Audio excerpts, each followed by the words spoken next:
তত্ত্বপূর্ণ ভজন বাবা। হিন্দি ভজন মানেই শুধু কোমর দুলানো গান নয়।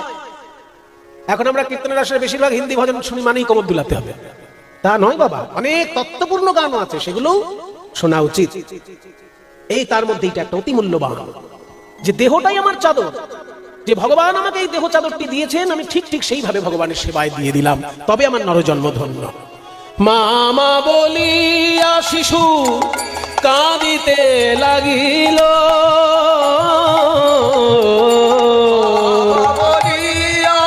শিশু কাঁদিতে লাগিল। দুর্গা দেখো না ঘরে একটু মধু আছে কিনা। স্বামী ঘরে মধু তো নেই, তুমি একটু পাড়ার লোকের কাছে ভিক্ষে করে আনবে। ভিক্ষে করে মধু খাওয়াবো? পাড়ার লোকের কাছ থেকে আমি মধু ধার নেব? ধার করা খাবার ছেলেকে খাইয়ে আমি ছেলেকে জন্ম দেব না। আমি এমন মধু ওকে দেব যা কোনো দোকানে কিনতে পাওয়া যাবে না, কিন্তু দোকানে পাওয়া যাবে, দোকানে পাওয়া যাবে, দোকানে পাওয়া যাবে।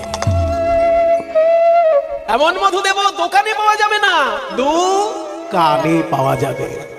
এত বলি শুনাইল মধুর হরিনাম,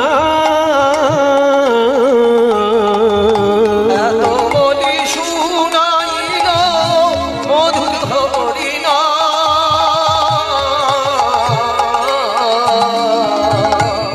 এত বলি শুনাইল মধুর হরিনাম।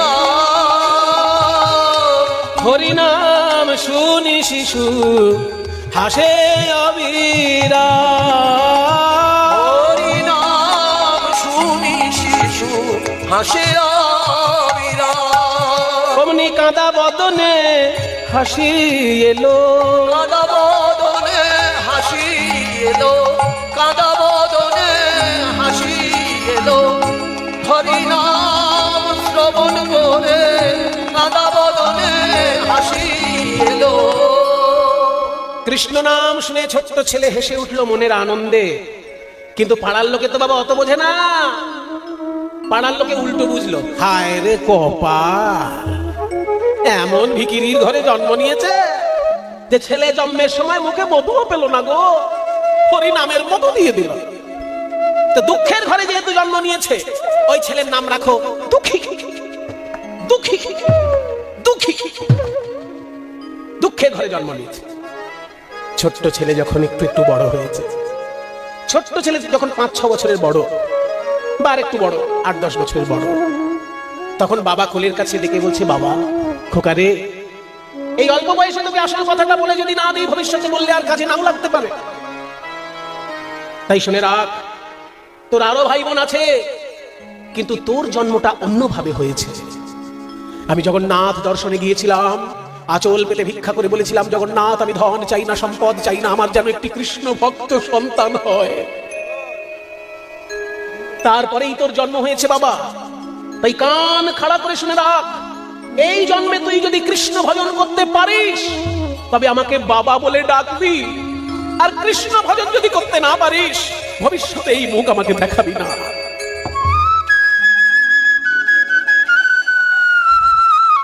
দুঃখী মনে মনে ভাবলো, অনেক ভাগ্যের ফলে বৈষ্ণব আসিয়া মেলে। আমার তো আরো ভাই বোন আছে, তারা মন দিয়ে বাবা মার সেবা করবে না হয়।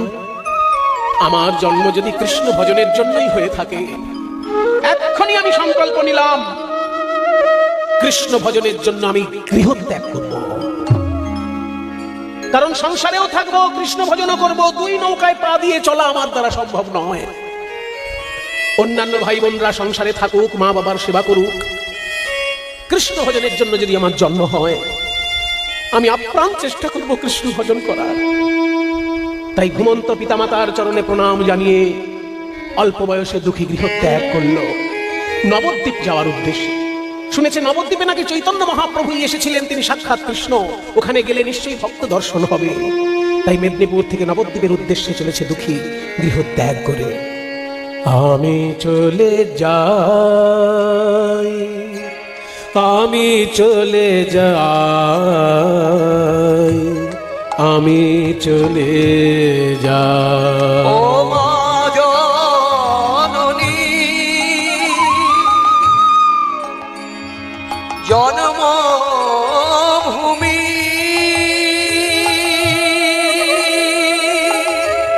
দাও গো বিদায়। মাগো আমি চলে যাই, আমি চলে যাই।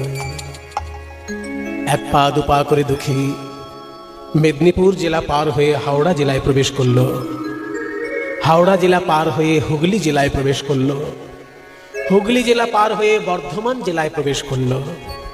বর্ধমান জেলায় একটা মহাতীর্থ আছে কালনা, শাক্তদের কাছেও যেমন পবিত্র, বৈষ্ণবদের কাছেও তেমন পবিত্র, শৈবদের কাছেও পবিত্র। কারণ কালনায় একটা অনেক প্রাচীন মায়ের মন্দির আছে এবং অম্বিকা মন্দির, তার নাম অম্বিকা কালনা একসঙ্গে বলা হয়। আবার কালনাতেই 108টা শিব মন্দির আছে। এগুলো দেখতে হয় মায়েরা, শুধু ঘরে বসে মোবাইল দেখবেন না।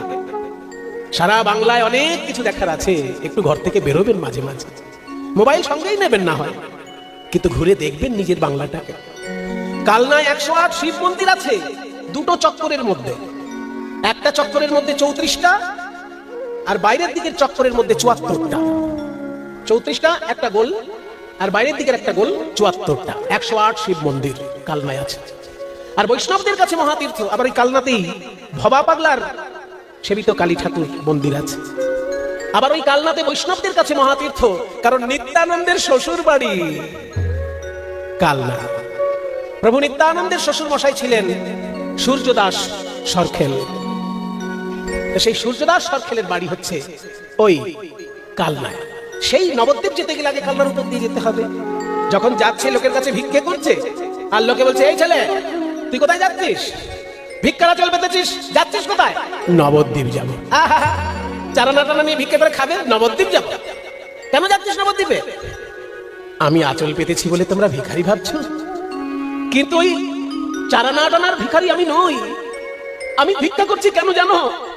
শুনেছি এই কালনায় নিতাই গৌরের লীলাভূমি, স্বয়ং গৌরাঙ্গ মহাপ্রভু গৌরীদাস পণ্ডিতের সঙ্গে নৌকা চড়ে এই কালনায় এসেছিলেন। প্রেমের বন্যা বয়েছে এই কালনায়। তোমরা আমাকে সেই প্রেম একটু ভিক্ষা দিতে পারবে? তাই আমি আঁচল পেতেছি। আমি আমি আমি প্রেমের ভিখারি, প্রেম ভিক্ষা করি যাব গো নদিয়ায়, নদিয়ায় যাব গো নদিয়ায়। প্রেমের ভিখারি, প্রেম ভিক্ষা করি যাব গো নদিয়ায়। আমি যাব গো নদিয়ায়, নদিয়ায়, নদিয়ায়, নদিয়ায় যাব গো নদিয়ায়। মেরো ভিখারি, প্রেম ভিক্ষা করি যাব গো নদিয়ায়। একবার হরি হরি বলে দুটি বাহু তুলে, হরি বল।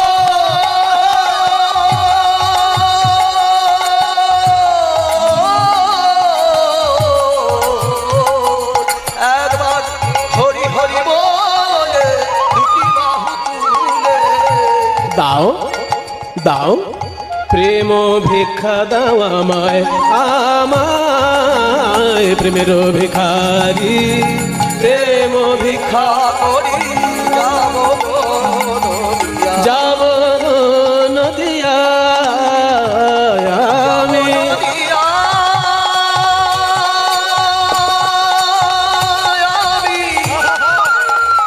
আমি যাব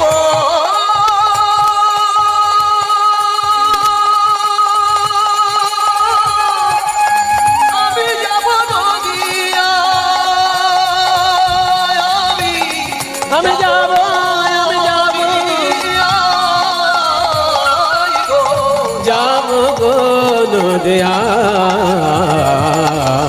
প্রেমের ভিখারি, প্রেম ভিক্ষা করি গো নদিয়া, আমি যাব গো।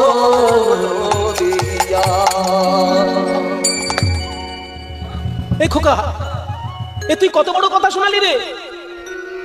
গৌরাঙ্গ মহাপ্রভুর প্রেম ভিক্ষা চাইছিস তুই? সে তো আমাদের পূর্বপুরুষরা পেয়েছিল, আমরা গৌরাঙ্গ মহাপ্রভুকে দেখিনি। আমাদের পূর্বপুরুষ পেয়েছিল, আমরা তো অত বড় ভাগ্যবান নই। তবে কার কাছে গেলে তুই এই প্রেম পাবি সেটা বলতে পারি। শোন বাবা, এই কালনাতেই গঙ্গার তীরে নিত্যানন্দের শ্বশুর বাড়ির আশ্রম, আর সেখানে গৌরীদাস পণ্ডিতের শিষ্য হৃদয়ে চৈতন্য ঠাকুর বিরাজ করছেন। ওই হৃদয় চৈতন্য ঠাকুরের কাছে গিয়ে যদি তুই শরণাপন্ন হতে পারিস, তোর সব ইচ্ছা পূর্ণ হবে। যা, হৃদয় চৈতন্য ঠাকুরের কাছে যা। দুঃখী গিয়ে হৃদয় চৈতন্য শরণে শরণ নিল। হৃদয় চৈতন্য ঠাকুর কি, হৃদয় চৈতন্য ঠাকুর কি, হৃদয় চৈতন্য ঠাকুর কি। কে বাবা তুমি এত জয়ধ্বনি দিচ্ছ? আমার নাম দুঃখী মণ্ডল। বাড়ি কোথায়? মেদিনীপুর জেলায়। মেদিনীপুর থেকে বর্ধমান কিভাবে এলে? হেঁটে হেঁটে এসেছি। হেঁটে হেঁটে বর্ধমান কেন এসেছো? আমি আপনার চরণে আশ্রয় নিতে চাই। আমার বাবা বলেছেন, আমি যদি কৃষ্ণ ভজন করতে পারি তবেই আমার এই নরজন্ম ধন্য হবে। দয়া করে আপনি আমাকে কৃষ্ণ ভজনের সুযোগ করে দিন। আপনি স্বয়ং নিত্যানন্দের খুড় শ্বশুর, গৌরীদাস পণ্ডিতের শিষ্য, দয়া করে আমাকে ভক্তি দান করুন। বাহ, বাবা মায়ের কথায় গৃহত্যাগ করে এসেছো ভক্তি লাভ করার জন্য, শুনে খুব খুশি হলাম। কিন্তু দীক্ষা দিন বললেই দীক্ষা দিয়ে দেবো, ওই ধরনের বাবাজি আমি নই। আমার কাছে কত এলো আর গেল। আমি ধৈর্য পরীক্ষা করি, তবে লোককে দীক্ষা দিই। আমার কাছে দীক্ষা নিতে গেলে তোমায় পরীক্ষা দিতে হবে। দেবে?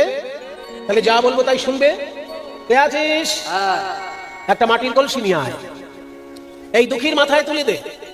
মাটির কলসিতে প্রতিদিন গঙ্গা জল থেকে এনে শত শত কলসি জল এই ফুল বাগান আর তুলসী বাগানে ঢালবে। কোনদিন যদি কাজে ফাঁকি দিয়েছো, এই আশ্রম থেকে তোমাকে বার করে দেবো। সেবা না করলে আশ্রমে স্থান হবে না। আশ্রম শুধু খেয়ে ঘুমানোর জায়গা নয়, আশ্রম। আশ্রম আ মানে পরিপূর্ণভাবে, শ্রম মানে কষ্ট শিখা। পরিপূর্ণভাবে যে শ্রম দিতে পারে সেই জায়গার নাম আশ্রম। কাজে যেদিন তুমি ফাঁকি দেবে সেদিনই আশ্রম থেকে বার করে দেবো। ঠিক আছে গুরুদেব, তাই করবো। মাটির কলসি মাথায় নিয়ে চললো গঙ্গায়। জয় জয় শ্রী গুরু প্রেম কল্প তরু, জয় জয় শ্রী গুরু প্রেম কল্প তরু, জয় জয় শ্রী গুরু প্রেম কল্প তরু। বড় অদ্ভুত জাগ প্রকাশ, অদ্ভুত জাগ প্রকাশ। অদ্ভুত রূপে গুরুদেব প্রকাশ পান, ভগবান গুরু রূপে নেমে আসেন।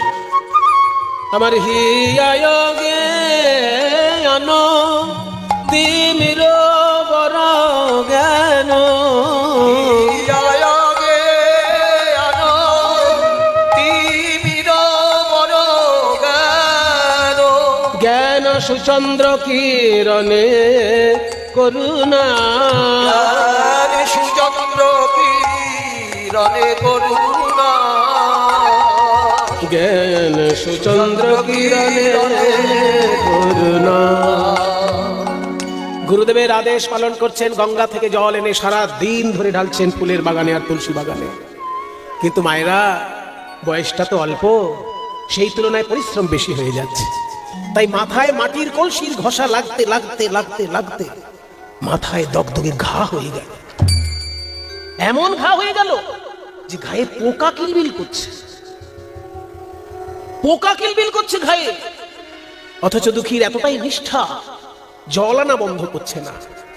একদিন দুঃখী মনে মনে ভাবলো যে আমার মাথার ঘায়ে পোকা পড়ে গেছে, গুরুদেব যদি দেখতে পায় বলবে আমি কৃষ্ণ সেবার যোগ্য নই, আমাকে আশ্রম থেকে তাড়িয়ে দিতে পারে। তাই আমি মাথায় একটা পাগড়ি বেঁধে নি, তাহলে পোকাগুলো বাইরে থেকে দেখা যাবে না। এই বলে মাথায় যেই একটা পাগড়ি বেঁধে জল আনতে গেছে, যেদিন পাগড়ি বেঁধেছে সেই দিনই গুরুদেবের চোখে পড়ে গেছে। দুঃখী,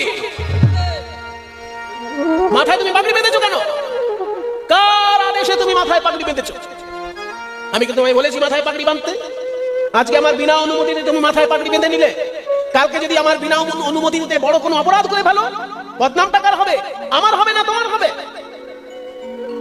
খুলে ফেলো ওই পাগড়ি, খুলে ফেলো। যদি না খুলো তো আমিই খুলে দেবো পাগড়ি। এই বলে হৃদয় চৈতন্য ঠাকুর ওই পাগড়ি ধরে যেই খুলে দিয়েছে,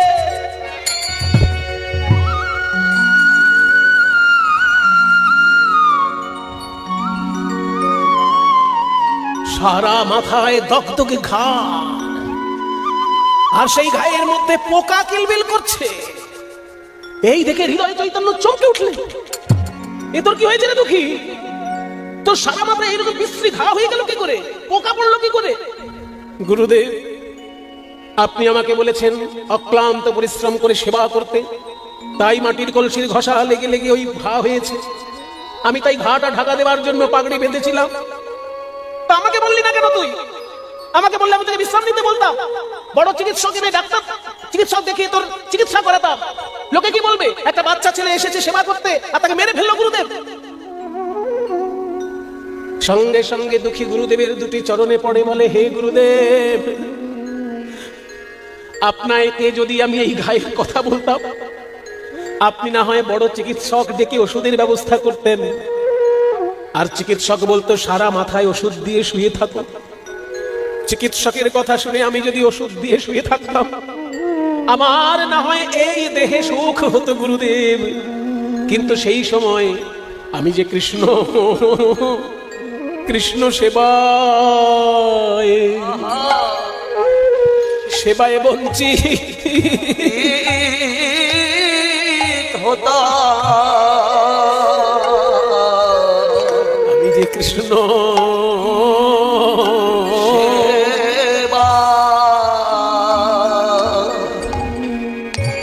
সেবায় বঞ্চিত হতাম।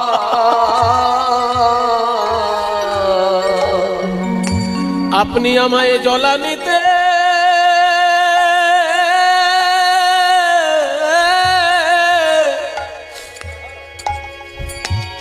আমায় জ্বলানিতে নিষেধ করলে, আমি যে কৃষ্ণ সেবায় বঞ্চিত হতাম। সেবার জ্বলানিতে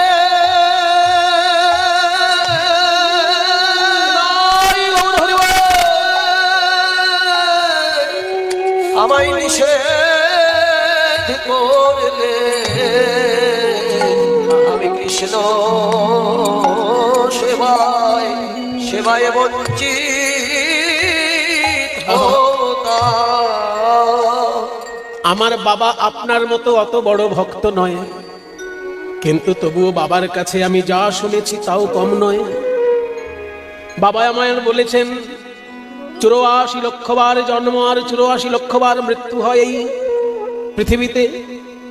ভাগবতের কথায় স্থাবরং লক্ষ বিংশতি নবলক্ষাশ্চ জলজা কৃমিণাং রুদ্রলক্ষাশ্চ দশলক্ষাশ্চ যণ্ডজা 30 লক্ষ পশুনাঞ্চ 4 লক্ষাশ্চ মানব। স্থাবরং লক্ষ বিংশতি, 20 লক্ষবার গাছপালার জন্ম হয় বাবা। আম জাম জামরুল সব গাছ হতে হতে যেদিনকে আমরা তুলসী বৃক্ষ রূপে জন্ম নিই, তুলসী গাছ হলে পরে সেদিনকে বৃক্ষ জন্ম থেকে মুক্তি লাভ হয়ে যায়। তারপর নবলক্ষাশ্চ জলজা, 9 লক্ষবার জলের মধ্যে জন্ম হয়। ওই যে জল ফোয়ারা উঠছে, মাছ চিংড়ি কাঁকড়া সব জলের মধ্যে জন্মায়। কিন্তু মুক্তি লাভ হয় কবে? যেদিনকে শঙ্খ রূপে আমার জন্ম হলো। আমি গোবিন্দের আরতি কালে বেজে উঠলাম, আমার জীবন ধন্য হয়ে গেল। তারপর কৃমিণাং রুদ্রলক্ষাশ্চ, পোকামাকড়ের জন্ম হয় 11 লক্ষবার। যেদিনকে আমি মৌমাছি হয়ে ফুল থেকে মধু সংগ্রহ করে দিলাম, সেই মধু পুজোই লাগলো, আমার জীবন ধন্য হয়ে গেল। 10 লক্ষাশ্চ অণ্ডজা, ডিমের মধ্যে 10 লক্ষবার জন্ম হয়। নানান পাখি হতে হতে যেদিনে আমি ময়ূর হলাম, আমার পালক দিয়ে গোবিন্দের চূড়া তৈরি হলো, সেদিন আমি পক্ষী জন্ম থেকে উদ্ধার হলাম। তারপর পশু পাখির জন্ম, সেই পশু পাখির জন্মে আমি যখন ধেনুকুলে জন্ম নিলাম, আমার দুগ্ধ দিয়ে গোবিন্দের সেবা হলো, সেই দিন আমার পশু জন্ম থেকেও মুক্তি হলো। তারপরে হয়তো মানুষ জন্ম হয়েছে কতবার, কখনো কালা হয়ে জন্মেছি, মধুর হরি নামের ধ্বনি সবার কানে গেছে, কিন্তু আমার কানে যায় নাই। কখনো বোবা হয়ে জন্ম নিয়েছি, সবাই বদন ভরে হরি বল বলেছে, কিন্তু আমি হরি বল বলতে পারিনি। অনেক ভাগ্য বলে এইবার পূর্ণ সুস্থ নর জন্ম পেলাম,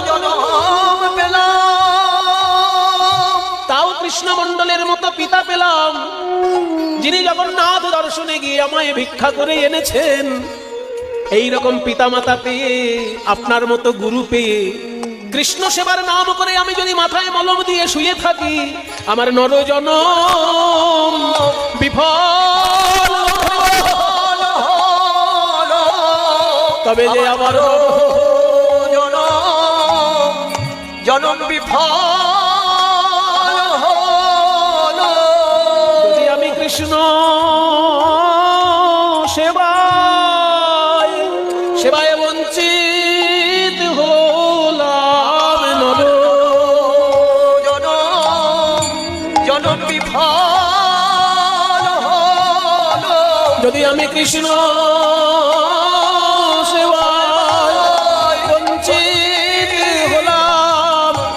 নর জন বিফল হলো, এমন সেবার যোগ্য পেয়েও বিফল হলো, এমন সেবার যোগ্য আমার বিফল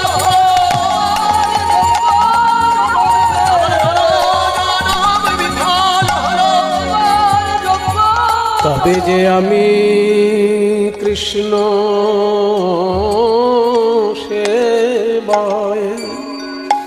সেবায় বঞ্চিত হতাম।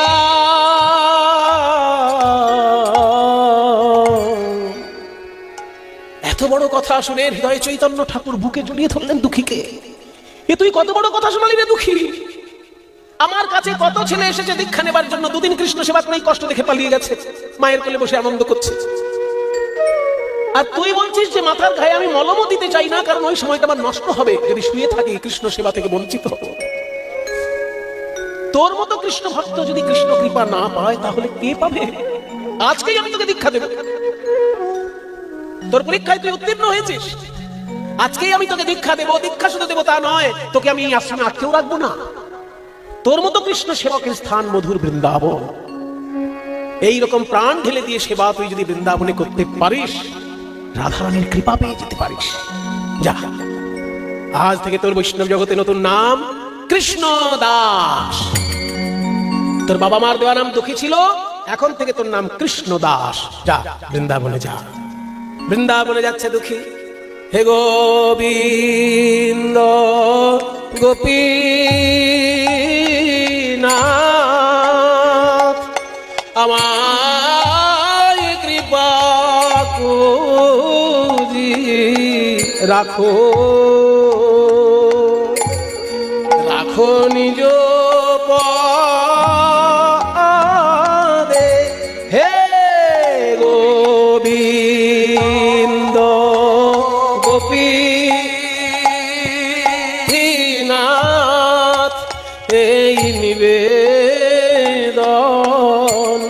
তব পায়, আমায় যেন চরণ ছাড়া করো না। হে বলি হে গোবিন্দ গোপীনাথ, চরণ ছাড়া করো না হে। আমি ওই চরণে ভিখাইলাম, চরণ ছাড়া করো না গো, ওই চরণে আমায় চরণ ছাড়া করো না গো।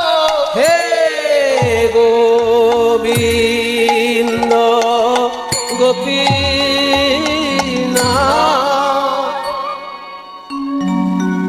আমাকে কারা ঘিরে ধরেছে জানো? কৃষ্ণ সেবা করতে দেয় না কারা? তারা দল বেঁধে থাকে 6 জন। কাম, ক্রোধ, লোভ, মোহ, মদ, মাৎসর্য। বলি লোভ মোহ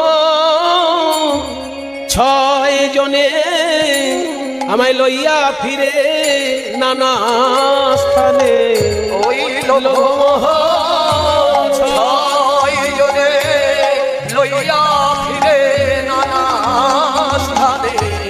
আমায় বিষয় ভঞ্জায়ে নানা মতে আমায় টেনে নিয়ে বেড়ায় হে, আমায় টেনে নিয়ে বেড়ায় হে, আমায় টেনে নিয়ে বেড়ায় হে, আমায় টেনে নিয়ে বেড়ায় হে। কাম, ক্রোধ, লোভ, মোহ, মদ, মাৎসর্য এরা এরকম গলায় দড়ি বেঁধে আমায় টেনে নিয়ে বেড়ায় হে, আমায় টেনে নিয়ে বেড়ায় হে, গলায় দুর্বাসনার দড়ি বেঁধে টেনে নিয়ে বেড়ায় হে। গলায় দুর্বাসনার দড়ি বেঁধে টেনে নিয়ে বেড়ায় হে, দুর্বাসনার দড়ি বেঁধে টেনে নিয়ে বেড়ায় হে। দুর্বাসনার দড়ি বেঁধে আমি কৃষ্ণ ভজন করি নাই বলে, দুর্বাসনার দড়ি বেঁধে কৃষ্ণ ভজন করি নাই, দুর্বাসনার দড়ি বেঁধে কৃষ্ণ ভজন করি নাই, দুর্বাসনার দড়ি বেঁধে কৃষ্ণ ভজন করি নাই, দুর্বাসনার দড়ি বেঁধে কৃষ্ণ ভজন করি নাই। আমায় টেনে নিয়ে বেড়ায় হে, বিষয় ভুল যায় নানা।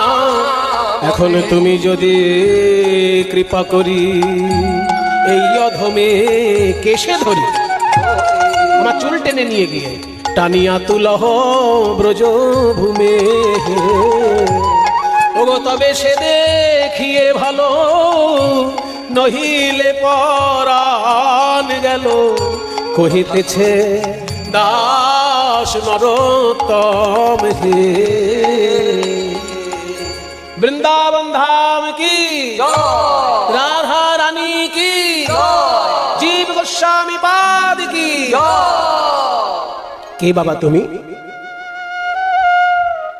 আমার নাম দুঃখী কৃষ্ণ দাস। হ্যাঁ, তোমার নাম শুনে তো হাসি পেয়ে যাচ্ছে। যে কোনো একটা কথা বলো, বলো হয় তুমি দুঃখী নইলে তুমি কৃষ্ণ দাস। যে কৃষ্ণ দাস সে আবার দুঃখী হয় কি করে? তুমি বলছো দুঃখী কৃষ্ণ দাস, কৃষ্ণ দাস কখনো দুঃখী হয়? আসলে জীব গোস্বামী পদ অত ভেবে বলিনি। আমার বাবা মার দেওয়ার নাম দুঃখী, গুরুদেবের দেওয়ার নাম কৃষ্ণ দাস, ওই জন্য একসঙ্গে দুটো বলে দিয়েছে। ও আচ্ছা, ছেলে মানুষই তোমার কোনো যায় না। ঠিক আছে ঠিক আছে, এখানে কেন এসে তোমার গুরুদেব কে বলো?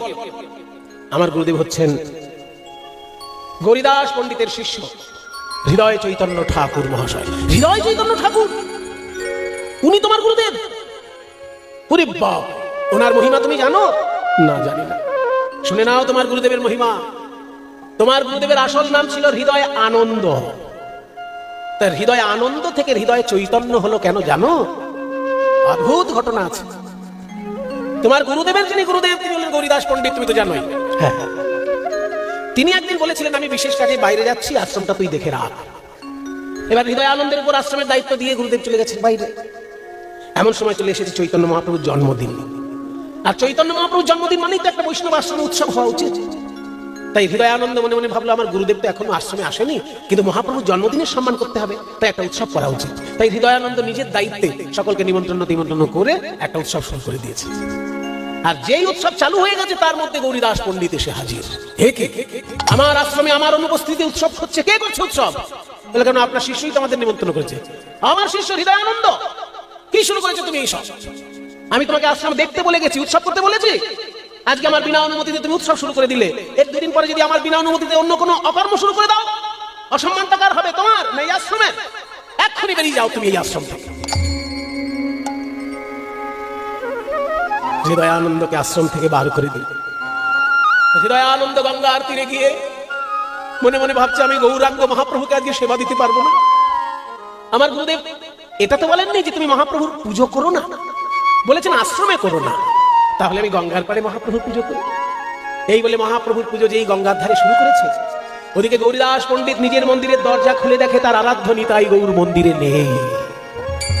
কি ঠাকুর কোথায় গেল? শেষকালে দেখে যেখানে হৃদয় আনন্দ উৎসব করছে গঙ্গার তীরে, সেইখানে নিতাই গৌর গিয়ে বিরাজ করছে। তখন গৌরীদাস পণ্ডিত বলে, ওরে হৃদয়, আমি তোকে আশ্রম থেকে বার করে দিলাম, আর আমার গৌরাঙ্গ মহাপ্রভুকে তুই এত ভালোবেসেছিস যে গৌরাঙ্গ মহাপ্রভুর আমার মন্দির ছেড়ে তোর হৃদয়ে এসে বিশ্রাম করছে। তোর হৃদয়ে যেহেতু চৈতন্যদেব বিরাজ করছে, তাই আজ থেকে তোর নাম হৃদয়ে চৈতন্য। হরি বল বাবা। সেই হৃদয় চৈতন্যের শিষ্য তুমি, তোমাকে আমি শিক্ষা না দিয়ে পারি? শোনো, তুমি আমার কাছে কি চাও? আমি আপনার কাছে গোপী ভাবের সাধন চাই। গোপী ভাবের সাধন বড় কঠিন। প্রথমে তুমি নিজেকে পুরুষ ভাবা বন্ধ করো। আজ থেকে ভেবো না তুমি একজন পুরুষ। আজ থেকে মনে করো তুমি বৃন্দাবনের গোপী।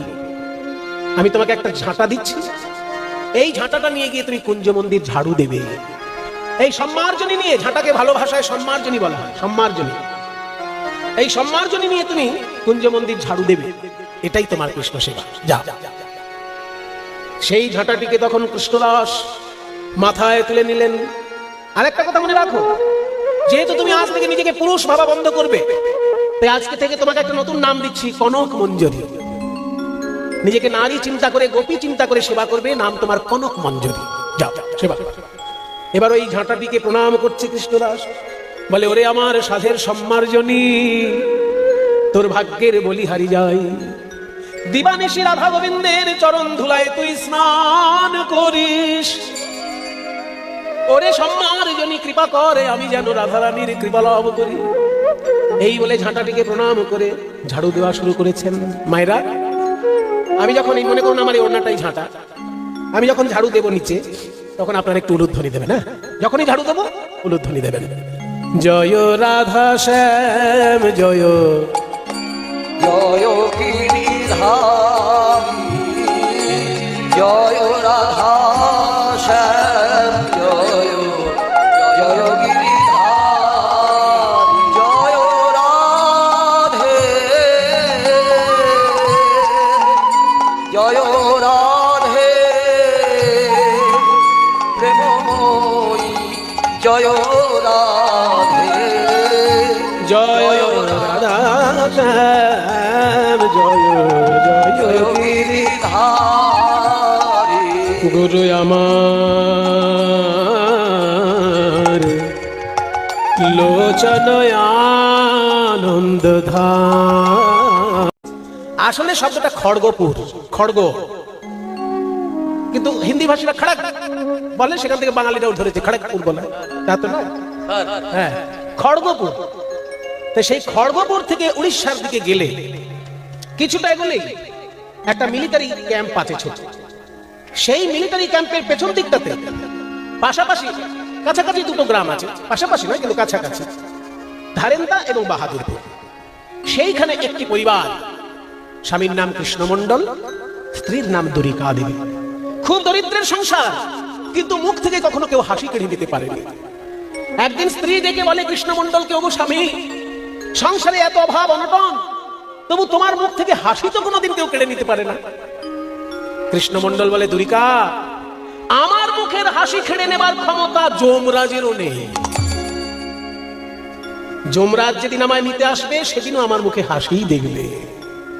কেন জানো? আমি যে কৃষ্ণকে ভালোবাসি। আর কৃষ্ণকে যদি কেউ ভালোবাসে, সুখে দুঃখে অবিকার থাকে সে। শ্রীমদ্ ভগবত গীতায় ভগবান শ্রীকৃষ্ণ একটি কথা বলে দিয়েছেন, মানতে পারলেই মুনি ঋষি হয়ে যাবে।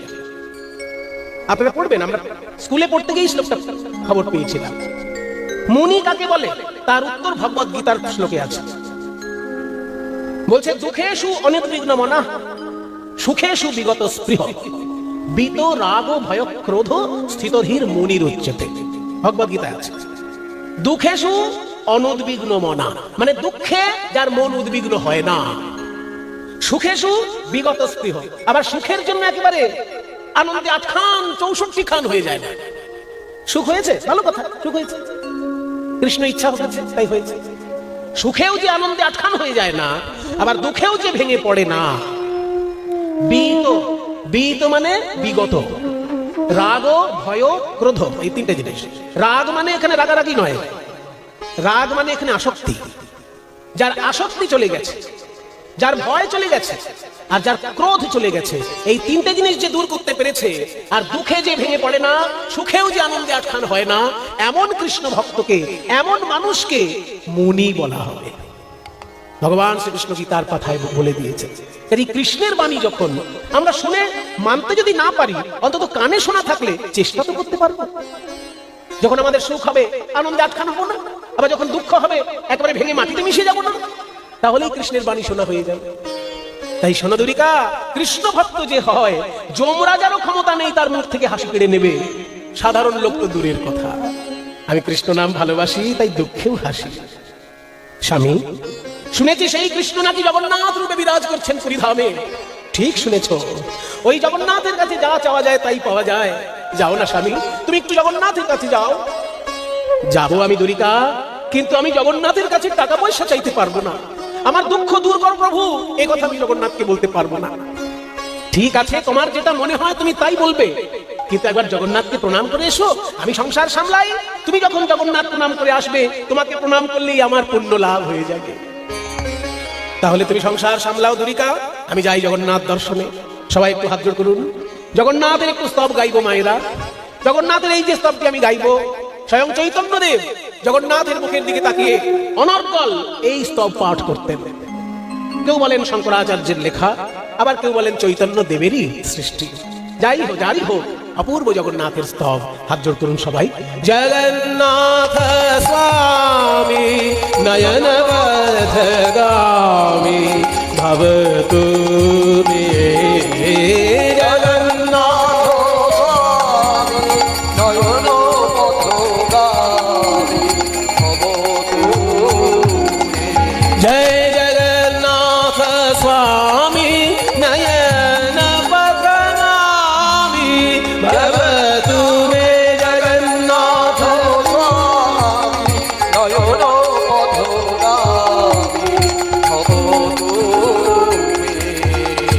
কদাচিৎ কালিন্দিতটো সঙ্গীত তরলো মুদাভিরে নারী বদন কমল স্বাদ মধুপ।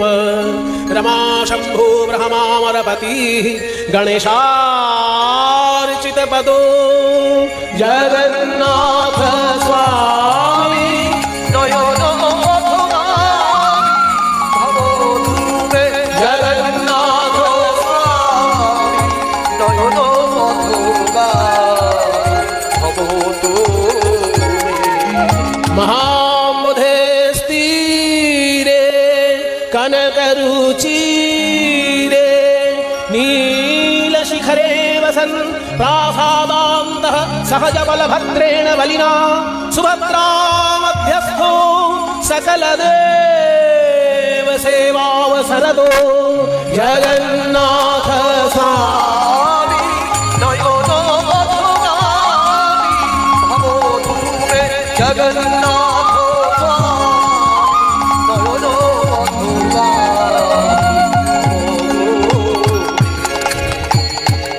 भुजे सव्ये वेणुं शिरसि शिखिपिच्छं कटितटे दुकूलङ्गनेत्रान्ते सहचरकटाक्षं विदधस। सदा वृन्दावन वसति लीला परिचयो। जगन्नाथ স্বামী নয়ন পথগামী ভবতু। जय जगन्नाथ। স্বামী নয়ন পথগামী ভবতু। আটখানা শ্লোক আছে, তার মধ্যে 3টে শ্লোক আমি বললাম, আর একটা শ্লোক ব্যাখ্যা করব। একটা শ্লোক ব্যাখ্যা করব, বলছে মহাম্বোধে তীরে, মানে মহাসাগরের তীরে। চৈতন্য মহাপ্রভু যুগের ভারত মহাসাগর, বঙ্গোপসাগর এইসব নাম ছিল না। এসব নাম ইংরেজদের দেওয়া, সেখান থেকে বাংলায় ট্রান্সলেশন করা। এসব নাম ইংরেজদের দেওয়া, বে অফ বেঙ্গল, সেখান থেকে বাংলায় ট্রান্সলেট করে বঙ্গ উপসাগর। এইসব নাম ইংরেজদের দেওয়া। মহাপ্রভু তো ওইসব নাম শোনেননি, তাই সেই যুগের ভাষায় বলছে মহাম্বোধের তীরে, অর্থাৎ মহাসাগরের তীরে। কনকরুচিরে নীল শিখরে, সোনার মতো উজ্জ্বল নীল পর্বতে। আপনারা জানেন জগন্নাথ মন্দির যেই জায়গাটি তৈরি, সেটি অনেকটা উঁচু, কিছুটা পাহাড়ের মতন উঁচু জায়গা। ওই জন্য উঁচু পাহাড়টাকে বলা হতো নীল পর্বত বা নীলাচল। এখনো নীলাচল এক্সপ্রেস নাম দেওয়াই আছে, নীলাচল মানে নীল পর্বত। ওই যে জায়গাটা জগন্নাথের মন্দির তৈরি, সেই জায়গাটার নামই নীলাচল। পাহাড়ের মতো একটু উঁচু ছিল, এখন সবই সমান দেখায়, এখন সব সমান দেখায়। তাহলে মহাম্বোধে তীরে কনকরুচিরে নীল শিখরে বসন, তিনি বসে আছেন। প্রাসাদান্ত, মানে প্রাসাদের ভিতরে তিনি বসে আছেন। সহজ বলভদ্রে না বলিনা, তার সঙ্গে রয়েছে বলরাম। বলরামের আরেক নাম বলভদ্র, যিনি মহাবলশালী। সহজ বলভদ্রে না বলিনা, একদিকে বলরাম, একদিকে কৃষ্ণ, সুভদ্রা মধ্যস্থ, মাঝখানে রয়েছেন সুভদ্রা। সকল দেব সেবা অবসরদ, ভাই বোনেরা মিলে সমস্ত দেবতাকে যেন সেবা করার অবসর দান করছেন, সেবা করার সুযোগ দিচ্ছেন। সকল দেব সেবা অবসরদ, সকল দেব সেবা অবসরদ, জগন্নাথ স্বামী নয়ন পথগামী, ভবতু মে জগন্নাথ নয়ন পথগামী, ভবতু। জগন্নাথ, জগন্নাথ, মাধব বহুত বিনতি করু তুই, ওহে রাধা মাধব, ও মাধব হে বহুত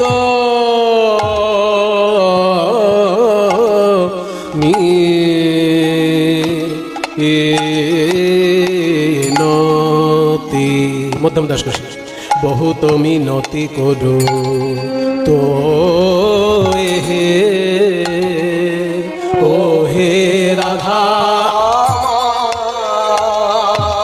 মাধব হে, এই নিবেদন তব পায়ে, আমায় চরণ ছাড়া করো না, করো না হে, নিবেদন তব পায়ে, আমায় চরণ ছাড়া করো না,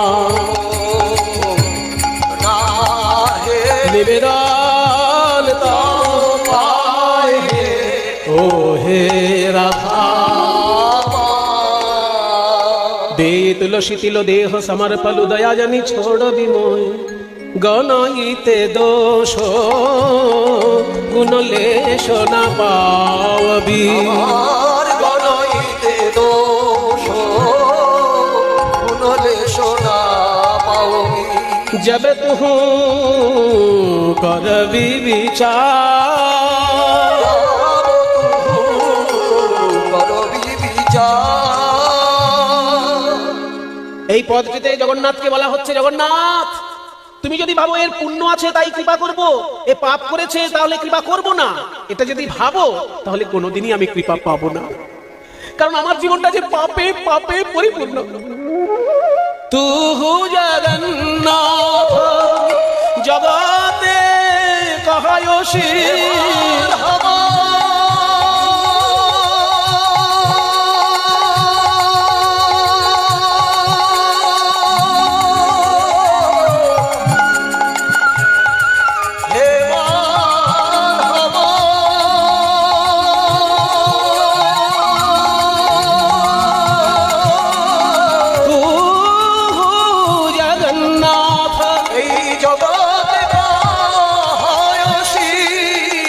জগবাহির নহমই ছাড়,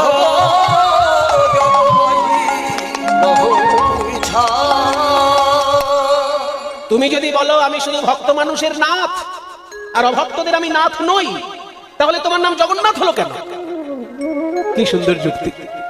তুমি বলছো জগন্নাথ মানে জগতের নাথ, তা সেখানে কি বলা আছে আমি শুধু পুণ্যবান মানুষের নাথ, আমি পাপী লোকের নাথ নই?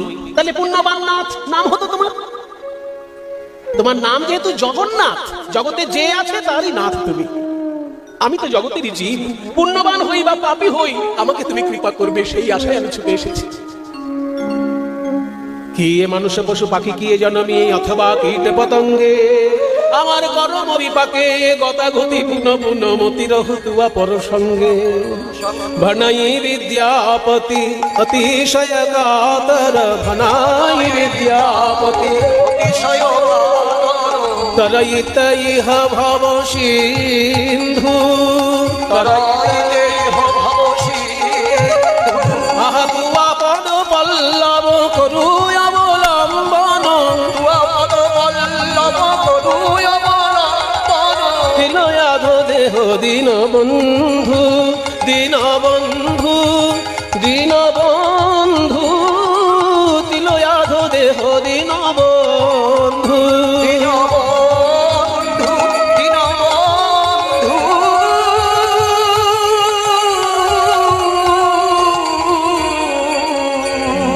তিলয়াধ দেহ দীনবন্ধু আমি চাইতে পারবো না, সংসারে আমার অনেক অভাব, কিন্তু আমি জগন্নাথের কাছে পয়সা করি চাইতে পারবো না। কি করে চাইবো? ও মায়েরা, জগন্নাথের হাত নেই কেন নেই? জগন্নাথের পা নেই কেন নেই? শাস্ত্রে তার একটা ব্যাখ্যা আছে যে যখন দ্বারকায় কৃষ্ণের বিরহ কথা আস্বাদিত হচ্ছিল, তখন হঠাৎ কৃষ্ণ বলরাম আর সুভদ্রা চলে আসায় সেখানে বিরহ তাপে ঝলসে গিয়ে কৃষ্ণ বলরাম এবং সুভদ্রার হাত পা ঝলসে গিয়ে গলে গিয়েছিল। তাই গলে যাওয়া ভগবানের রূপটা হচ্ছে জগন্নাথের রূপ। এটা শাস্ত্রীয় ব্যাখ্যা। কিন্তু আমার কি মনে হয় জানো, ওই জগন্নাথের দুটি হাত নেই, তার মানে হলো জগন্নাথ বলছে, হে জীব, আমার সুন্দর দুটি হাত ছিল, যে হাতে আমি বাঁশি বাজিয়েছি, প্রয়োজনে চক্রও ধরেছি, কিন্তু সেই হাত দুটো আমি তোমাদেরকে দিয়েছি। তোমরা কর্ম করো, সৎ পথে থেকে কর্ম করো, ঠিক একদিন তার ফল পাবে।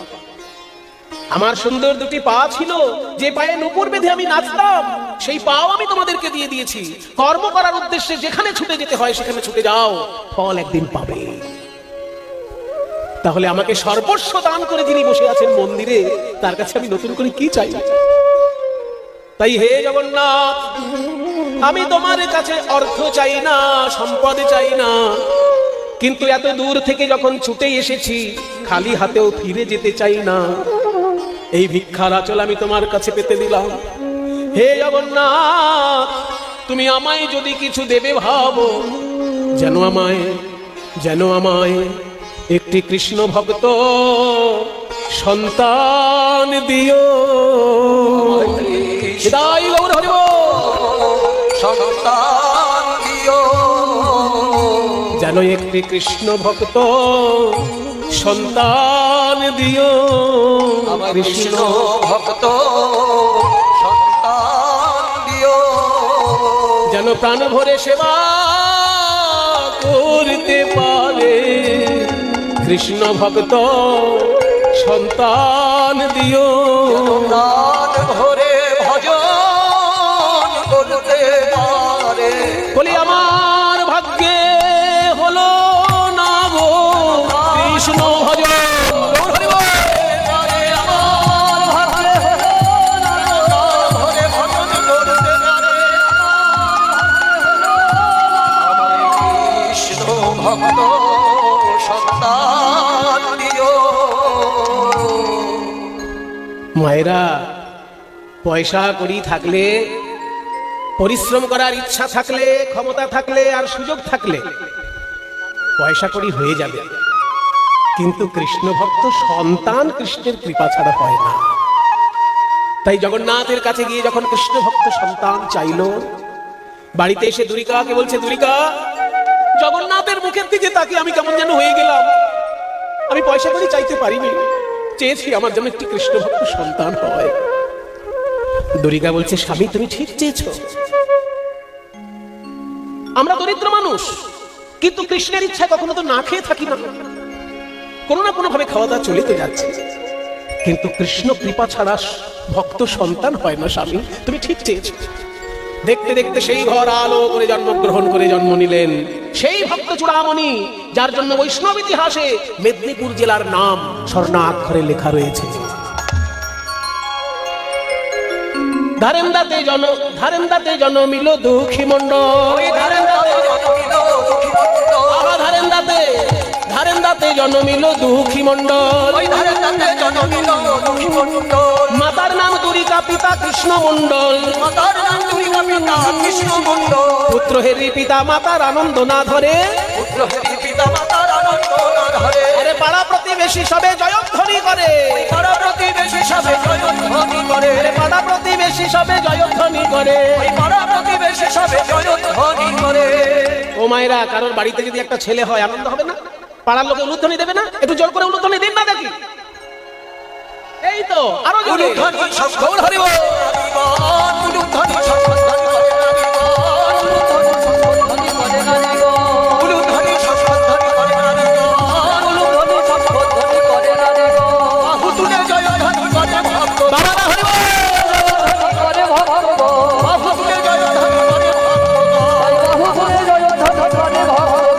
আনন্দ ধরে না, ওই দুঃখীর জন্ম হলো বলে আনন্দ ধরে না। দুঃখীর জনম হলো বলে আনন্দ ধরে না, দুঃখীর জনম হলো বলে আনন্দ ধরে না, দুঃখীর জনম হলো বলে আনন্দ ধরে না, দুঃখীর জনম হলো বলে আনন্দ ধরে না।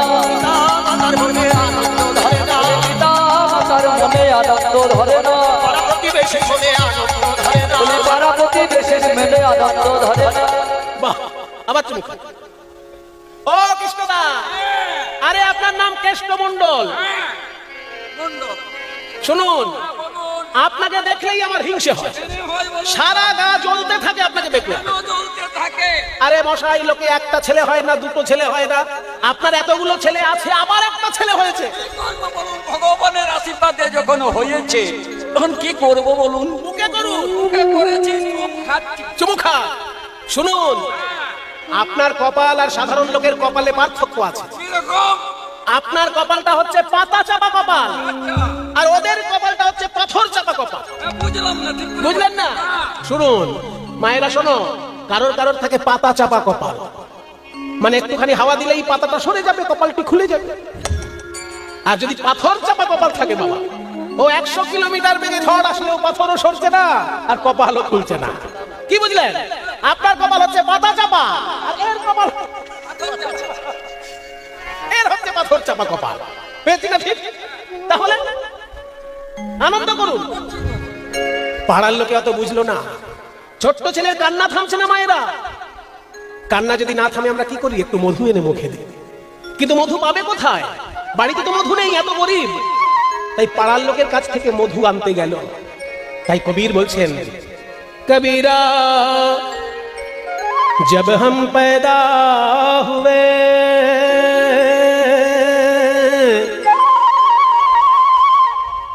जग हंसे हम रोए।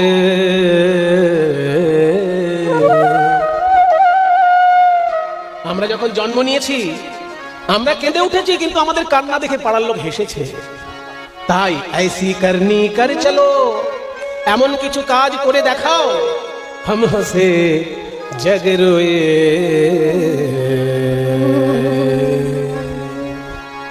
এমন একটা কিছু কাজ করে দেখাতে হবে ভাই। তুমি যখন জন্মেছো, তুমি কেঁদেছো, পাড়ার লোক হেসেছে, কিছু একটা কাজ তোমায় করতেই হবে, যে তুমি হাসতে হাসতে চলে যাবে, পাড়ার লোক সারা জীবন তোমার জন্য কাঁদবে।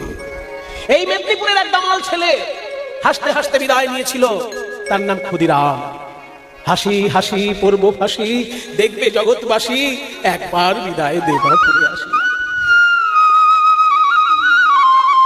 দেশের জন্য সে হাসতে হাসতে বিদায় নিয়েছে, প্রাণ উৎসর্গ করে, কিন্তু এখনো তার জন্য মানুষ কাঁদে। তাই হিন্দি ভজনে বাবা একটা সুন্দর দেহ তত্ত্ব বর্ণনা দেওয়া হয়েছে। হিন্দি ভজনও খুব তত্ত্বময়। হিন্দি ভজন মানে শুধু কোমর দুলিয়ে নাচ নয়, হই হুল্লোড় নয়, হিন্দি ভজনেও তত্ত্ব কথা আছে, আজকে শুনতে পাবেন। চদরিয়া মানে আমাদের যখন জন্ম হয় কেউ কেউ অলংকার উপহার দেয়, আর ভগবান আমাদেরকে কি দিয়েছেন? একটা চাদর দিয়েছেন, চদরিয়া। চাদরটার নাম কি? নরদেহ। এই নরদেহরূপী চাদর, রক্তহাড় মাংস দিয়ে তৈরি চাদর, জীবাত্মার গায়ে জড়িয়ে দিয়েছে, তাই জন্ম হয়েছে। ভগবানের দেওয়া চাদর এই দেহ, চদরিয়া, জীর্ণ দেহ। যদি একটা চাদরে একটা ফুটো থাকে লোকে গায়ে দিতে চায় না, লজ্জা করে। আর আমার এই দেহ চাদরে 9টি ছিদ্র আছে, জীর্ণ নয়। 2টি চোখ, 2টি কান, নাকের 2 ছিদ্র, মুখ, পায়ু, উপস্থ, 9টি ছিদ্রযুক্ত চাদর আমার গায়ে, অথচ আমি অহংকার করি এই দেহ নিয়ে। চদরিয়া জিনি রে জিনি, জিনি জিনি জিনি জিনি জিনি জিনি জিনি জিনি জিনি জিনি জিনি জিনি জিনি জিনি জিনি জিনি জিনি জিনি রে জিনি।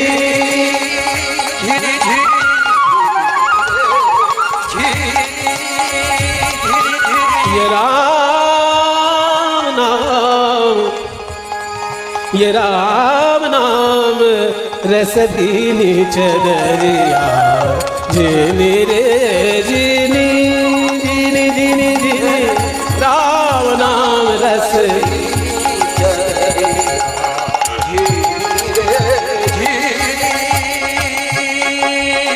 তুমি যখন জন্ম নিয়েছো দেহটা চাদর, ভগবানের দেওয়া দেহ চাদর।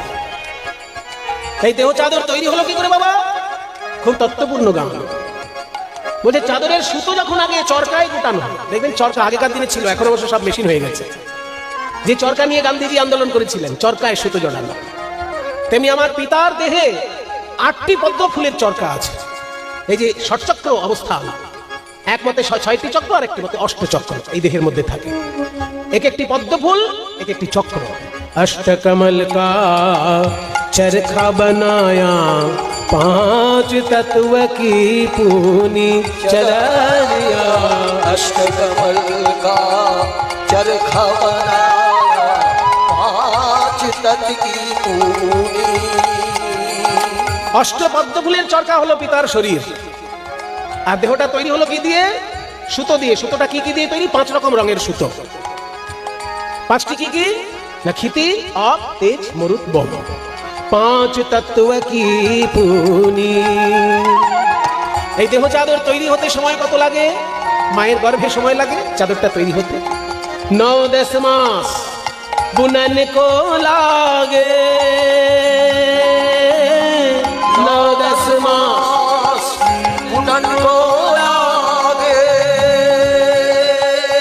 এই নরদেহরূপী চাদর তৈরি হতে মাতৃগর্ভে 9 থেকে 10 মাস সময় লাগে। 9-10 মাস বুনন কো লাগে।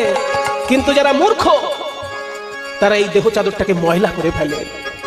ये मूर्ख मैली कीनी चदरिया जीनी रे जीनी जीनी जीनी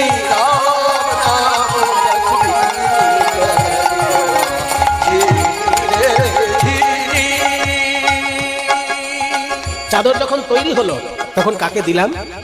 जब मोरी चादर बन घर आई, जब मोरी चादर बन घर आई।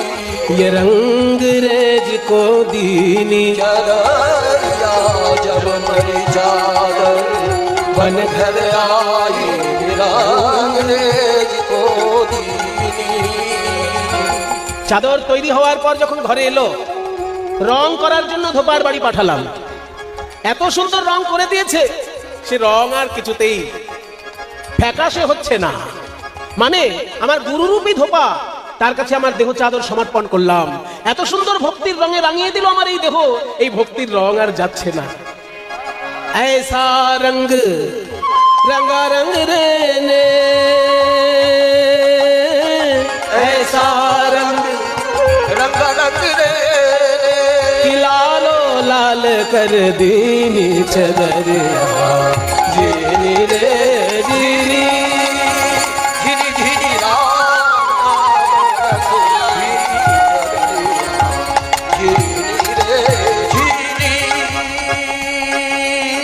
কিছু কিছু লোক আছে বাবা দেহকে নিয়ে অহংকার করে। দেখছো আমি কত সুন্দর, আমি কত জ্ঞানী, আমি কত গুণী। এই যে অহংকার যারা করে তাদের উদ্দেশ্যে এবার বলছে, চাদর ওढ़ शंका मत करियो, चादर ओढ़ शंका मत करियो। ये 2 दिन तुमको दीनी चदरिया चादर ओढ़ शंका मत करियो। ये 2 दिन तुमको दीनी। चादर ओढ़ शंका मत करियो, ये 2 दिन तुमको दीनी। বলছে যে এই চাদর তোমাকে 2 দিনের জন্য দেওয়া হয়েছে, এটা নিয়ে অহংকার করো না। ওই যে মায়েরা অনেক সময় বলে না, মেয়েলি কথা আছে যে পরের সোনা দিও না কানে, কেড়ে নেবে হেঁচকা টানে। হ্যাঁ, মানে অন্যের দেওয়া কানের দুল পরে যদি বিয়ে বাড়ি যান, আর যার কানের দুল সে যদি লোকের সামনে খুলে নেয়, তখন মান সম্মান কোথায় থাকবে? তার থেকে নিজের যা আছে তাই পরে যাও। পরের সোনা দিও না কানে, কেড়ে নেবে হ্যাচকা টানে। তো ভগবান দিয়েছেন এই দেহ চাদর, তাই নিয়ে তুমি অহংকার করো না ভাই, যে কোনো সময় তিনি নিয়ে নিতে পারেন। মূর্খ লোক ये भेद नहीं जाने, मूर्ख लोग ये भेद नहीं जाने। दिन दिन मैली कीनी चदरिया जीनी रे जीनी, झिरी झिरी राम रस की चदरिया, झिरी रे झिरी। दास कबीर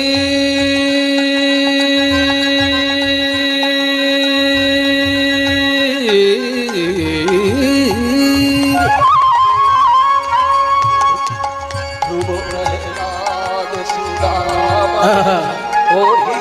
এই যে চাদর শুধু তুমি একা পেয়েছো তা নয়, তোমার আগেও এই চাদর কারা কারা পেয়েছিল জানো? তাদেরকে স্মরণ করো, তাহলে তোমার চাদরটাও ভালো থাকবে। যারা যারা এই চাদরটা ভগবানের কাজে লাগিয়েছে তারা কারা?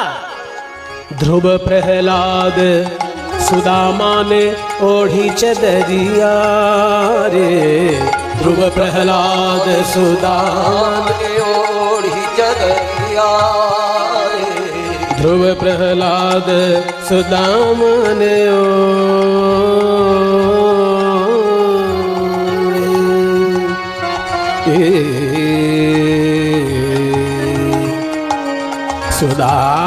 सुदामान सुदामान ओढ़ी चदरिया, ध्रुव प्रहलाद सुदामान ओढ़ी सुखदेव निर्मल की।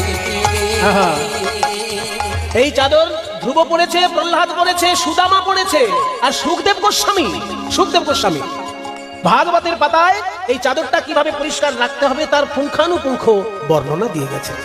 सुखदेव ने निर्मल कीनी चदरिया, ध्रुव प्रहलाद सुदामा ने ओढ़ी सुखदेव निर्मल की। दास कबीर,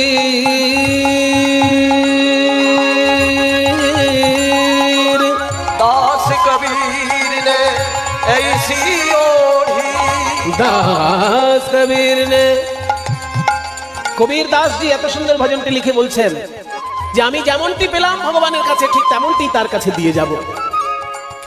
दास कबीर ने ऐसी ओढ़ी कि ज्यों की त्यों, ज्यों की त्यों, হিন্দিতে ज्यों की त्यों মানে যেমন কে তেমন।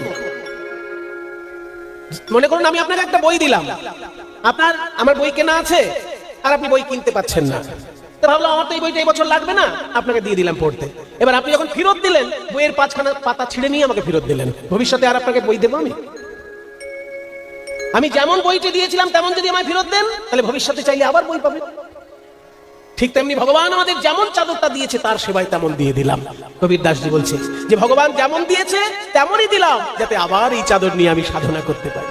दास कबीर ने ऐसी ओढ़ी कि ज्यों की त्यों भर दीनी चदरिया, जीनी रे जीनी जीनी जीनी।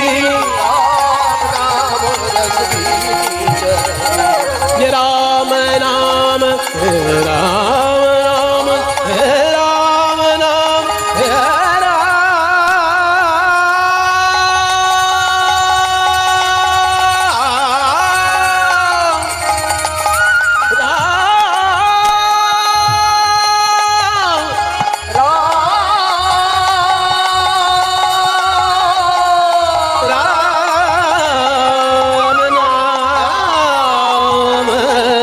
राम नाम हे राम नाम हे राम नाम रस पीनी चदरिया, जीनी रे जीनी जीनी जीनी।